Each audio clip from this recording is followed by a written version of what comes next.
Good morning, and welcome back to a Saturday morning coffee episode. I'm your host, Michael. I don't think I ever say that, but I don't think I ever introduced myself. Anyways, this week there were three news headlines that I thought needed to be shared. So maybe you'll get a kick out of each one of these. But first up, 4 people were charged with insurance fraud after they submitted insurance claims saying that a bear got into their Rolls Royce and scratched it up on the inside. Turns out it was one of them in a bear costume with meat shredders, and they just put one in each hand, climbed in the car, and just scratched it up. And I don't know how they possibly thought they could get away with this, or how anyone was actually going to think it was real, because these bear marks looked too clean. They didn't look actually like bear scratches at all. So the investigators submitted the photos to a biologist as well, and the people even submitted a video, home camera footage of someone climbing in, of the person in the bear costume climbing in the car and scratching it up. Well, they sent the video into the insurance as well, so they sent the pictures and the video to a biologist, and he's like, no, this is clearly a human in a bear costume. So now they're being charged with insurance fraud and conspiracy. This next one, the joke is in the title itself. The Onion has purchased InfoWars.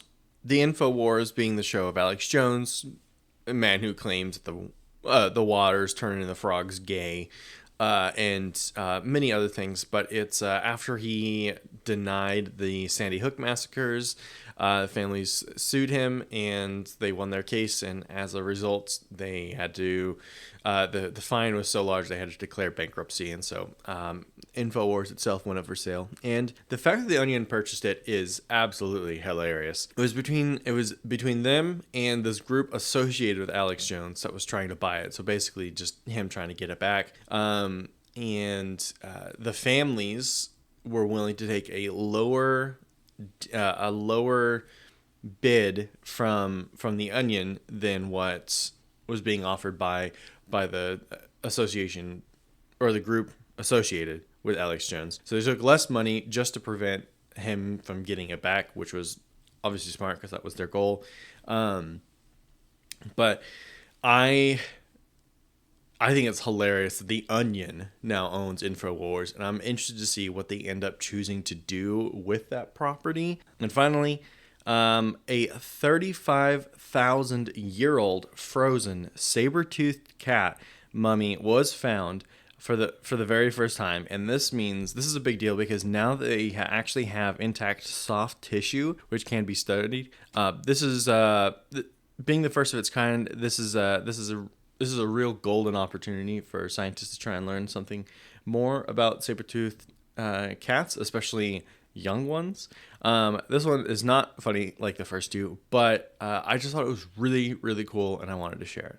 The main topic, though, is I think the word impulsive is a word that can describe me. But I would say that while I'm impulsive, at least when I get an idea in my head and I go for it, at least I go full throttle. And I think that's a benefit because I stick to something and I make a commitment, and I don't get an idea in my head and then run off to the next one.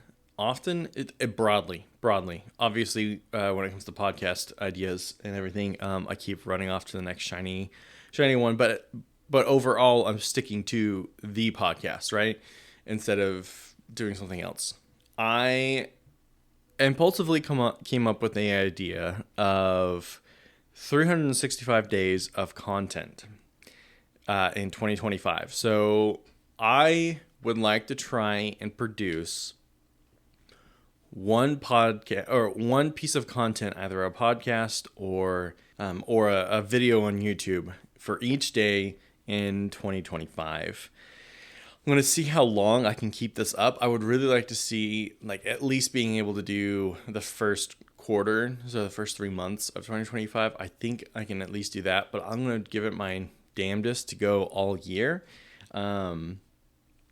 And there's I'm doing the math on this in a couple different ways. So first up, there's with Alcove, this podcast on Saturday Morning Coffee, that happens every single week, right? So that is 52, 52 Saturday Morning Coffee episodes. And we'll assume half, if I can, I would say half as many bonus episodes.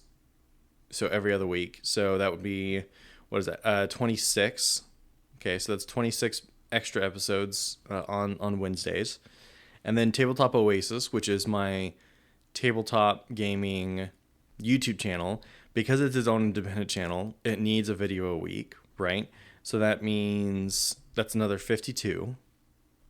And then the main channel, currently called Alcove, soon to be called Purple Elephant Productions. In fact, I think that'll be done tomorrow.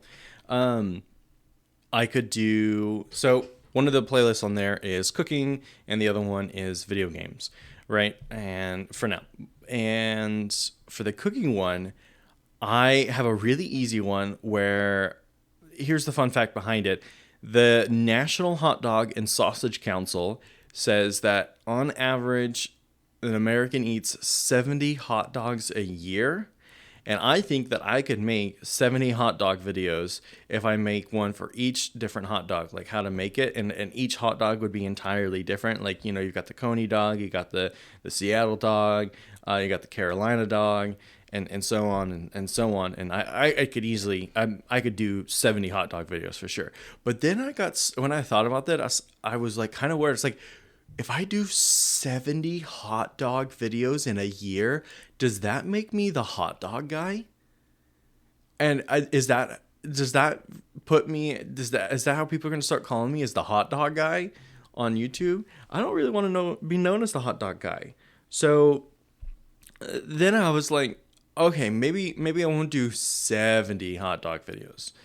But what I could do is at least have Wienerfest. So I'm thinking I'm in this summer I'll host a Wienerfest episode, and what it's going to be is like, I have a couple of friends all show up and they're going to make their hot dogs their own way, and I don't know, we'll make it into something, maybe like a competition, or we'll have an independent panel of judges judging our best hot dogs or whatever, and then I'll just say, like, oh, everyone has to make their hot dog differently.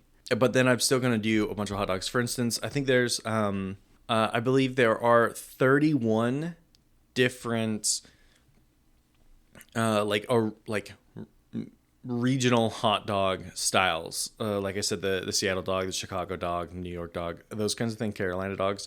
There's 31, so I could do one video for each of those, and that only has to be like 10-15 minutes, right? For time wise, I'm thinking that these videos and stuff, they don't have to be 30 minutes or an hour long episode. I'm thinking like it's perfectly fine for them to be 10 minutes long, because it's just a matter of producing something that's good and does the subject justice. Right? Okay, so if I do Wienerfest, that's one. And if I do the 31 regional hot dogs, that's another 31 videos. Okay, we're at 162. Kind of thought we might be a little bit further than that. And then let's say, if we do, let's say, every other week coming out with a gaming video, that would be 26. That puts us at 188. Oh man, this is getting tough. Obviously we'll do, if I'm only doing 31, 32 if I'm doing 32 hot dog videos, let's throw in 15 random ideas of just random things that don't fall into a playlist, and I'll say I want to have just as many non-hot dog related cooking episodes. That would be, let's say, another 32. We're at 235. Oh, man. Minus 365. We're still 130 short. Whew. I thought the numbers would be higher than this. Am I missing something? No, I'm not. This could be tough. Honestly, my biggest hurdle that I see in this is the editing and cutting down all these videos. And like, I feel like every moment not making content is going to be stuck editing the content. And I'm getting faster and faster at editing. And as I work on getting better about saying and my breathing techniques, there is less for me to have to like cut out. And since I'm making it a conscious effort, it's becoming easier. There's an right there, but I'm getting there, and I think so. It's definitely improving my craft. Now, I think another thing that will help with this effort is my lavalier mic comes in a couple days, which opens up a lot of content opportunities and makes mobile podcasting in particular much more convenient. Instead of traipsing along all of my like cords and equipment and everything, I can just have these lavalier mics, and they can still connect to my laptop and just or internal storage. And so then it's just way easier to go somewhere with it, and it's not this big old mound of cords and stuff on little tables like I've been doing when I'm doing like guest episodes at people's homes and stuff. So I've been looking forward to a lavalier mic for a very long time, and I am really excited to get it because there are a ton of podcast ideas that I've had that I can't do without a lavalier mic. One of the biggest things that are going to benefit from having this are my cooking videos.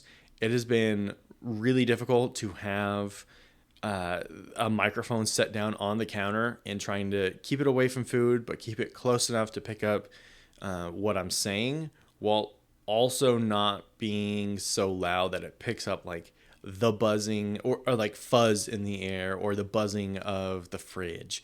So I think a lavalier mic is just gonna like leaps and bounds make the audio quality far better. And also Tabletop Oasis has also been suffering from that, because when I'm trying to record the table, you can hear the table wobble every single time I touch it and in the microphone, even though I turn the gain down. And so it's just been a disaster trying to record that kind of content, and it's production of that has suffered simply because audio issues, right? So I think getting this mic on Tuesday will make my life much easier in producing stuff that doesn't sound horrible, because the audio quality is like the one thing. I know my video quality is not great. I'm just working with what I have, but the audio quality that's the part that makes me not want to put something out. When the audio is messed up, I'm like, people can forgive video quality, people can't forgive audio quality. I think it's more pervasive in your experience than the actual video quality, in my humble opinion. Anyways, if I'm committing to this 365 days, I'm going to have to hold a couple of strategy sessions before the new year starts, because I got to fill in that 130 gap, because that's a lot. That's not and that's no small number. That's a third of the year that I'm like, I don't know what I'm producing yet. So I have some different ideas. Like it would be fun to do a D&D campaign as a side, as like extra audio stuff. I have a couple other small series, but like D&D has been the one I've been thinking about the most. So I'm considering doing that, and that could fill in quite a few weeks, I think. Okay, I know it's a super short episode this week, and I apologize, but my mind has been entirely consumed by this idea of 365 days of content. Oh, I know. Something that inspired me, I'll talk about that. Something that inspired me for this is this YouTube channel. It was called Unus Annus, and it doesn't exist anymore. But it was a YouTube project created by Markiplier and Ethan Nestor, and the channel featured daily vlogs of them doing whatever they wanted and attempting DIY projects, making skits, yada yada yada. But They did it for 1 year. The channel only, they were like, oh, let's do this. We're going to get together. We're going to make one video for each day of the year, and we're never going to miss a day. And at the end of the year, we're going to delete it, and that'll be the end of the YouTube channel. And so I found out about them, I think about a month into their journey. So I had to quickly catch up. And then I watched every single video on every day.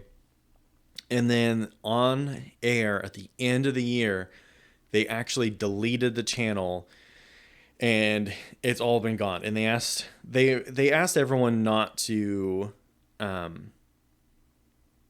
record their stuff or put it back up. They're like, we really just want this to go away. We want this not to exist and to only remain in like the people who watched its minds. And it was really good. Like, there were definitely times you could tell that their creative limits were being stretched, and they had just had no idea what to do, or like they were starting to struggle. But then something would spark, and then they would kill it again. And anyways, Unis Honest was amazing, and I was blown away by the creativity and the effort they put in to try and make a new video every single year on this whole independent channel, while also still running their own channel. So that's a lot of work. And so I think that was kind of the inspiration for doing 365 days of it. I want to see how long I can do it. There's a big difference in that they are professionals who do content creation, and they have editors and all sorts of people to help them out.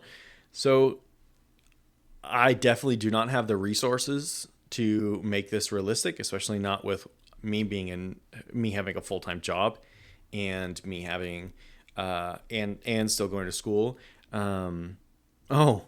Here's the other big hurdle that I was going to mention. Editing is going to be difficult enough, but how about the wedding? I got the wedding and then the honeymoon, and I've got a big old conference that's going to take a week-long road trip. So the summer is going to be the hardest to keep this up, and I'm not entirely sure how I am going to make that work, but I think batching and just trying to get it done weeks ahead is about the only way I'm going to do it. And I think that at the end of those breaks that I am going to be squirming and rushing to try and produce more content. And thankfully, it's also during the summer when I only have a job. So if I'm not worrying about classes, then I can probably get this out easier. There's a lot more time freed up, right? So maybe, I don't know, y'all, wish me luck. I probably should wait like 5 years, and then when like I'm making more money or something, and I can hire an editor. But I'm gonna do it. I'm gonna figure it out. Okay, my podcast recommendation today is Yell's Marble Cast. Now, I've talked about Yell's Marble runs many times on this podcast, I think. It is the best YouTube channel in terms of marble racing, and such activities on this channel include Marbula 1, which is kind of like Formula 1 racing. They've got their version of the Olympics.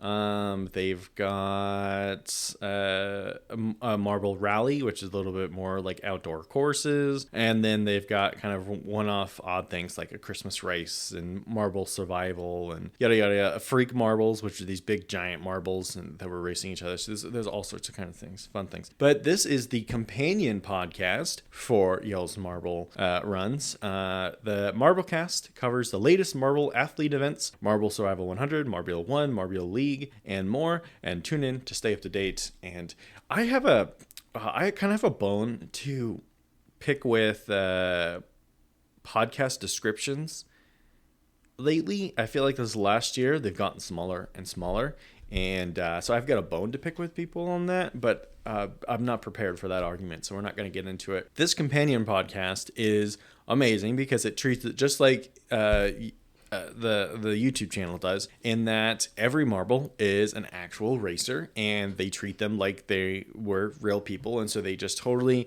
100% dive in and are in that world, and it is so much fun. And I'm recommending it now because Marble League is coming up very soon, and so now would be the time to start getting into the podcast so you can stay in the know on the latest marble athletes and their performances. If you do watch the marble runs, tell me what your favorite team is. Mine is Team Galactic because of the vibes. I love them.